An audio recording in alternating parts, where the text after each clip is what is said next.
বেলা অবসান হয়ে এসেছে।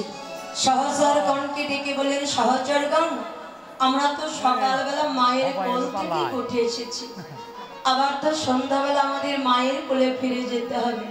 তাকে দেখো আর বেলা নাই, যাও আমরা মায়ের কোলে ফিরে যাব। দেখো দেখো আর বেলা নাই, দিন হয় অবসান দেখে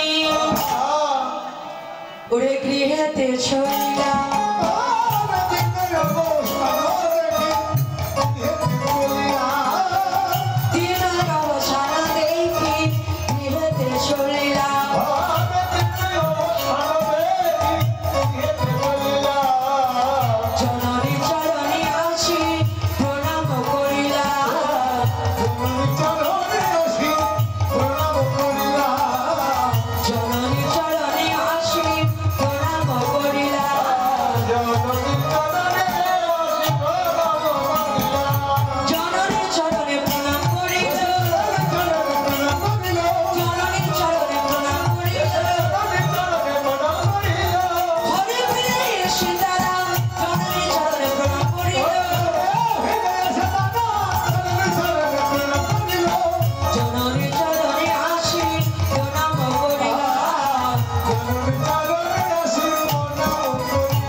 ভগবান নিজে এসে জননীর চরণে এসে প্রণাম করলেন। ভগবান নিজে যদি এসে জননীর চরণে প্রণাম করতে পারে, সন্তানের আমরা কেন জননীর চরণে প্রণাম রাখতে পারবো না?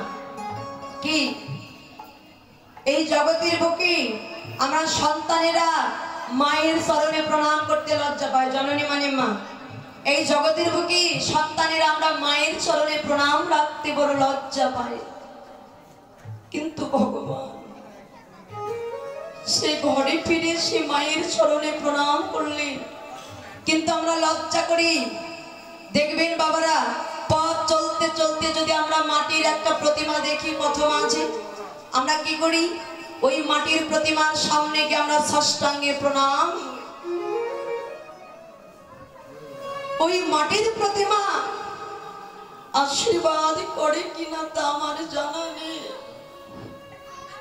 কোন সন্তান যদি গর্ভধারিণী মায়ের চরণে প্রণাম রাখতে পারে, ওই মা যদি মূর্খ হয়, ওই মা সন্তানের মাথায় হাত দিয়ে আশীর্বাদ করে, খোকা তুই ভালো থাকিস বাবা,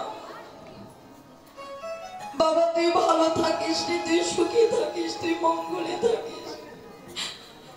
মা সন্তানের জন্য সারাটা জীবন মঙ্গল কামনা করে, কিন্তু আমরা সন্তানের সেই মায়ের চরণে প্রণাম রাখতে লজ্জা পাই। দেখবেন এই জগতের বুকে স্বার্থ ছাড়া বন্ধু বান্ধব কাছে আসে না, বিনা স্বার্থে জগতে কেউ ভালোবাসে না। স্বার্থ ছাড়া ভালোবাসে শুধু ওই জনমে দুঃখিনী মা।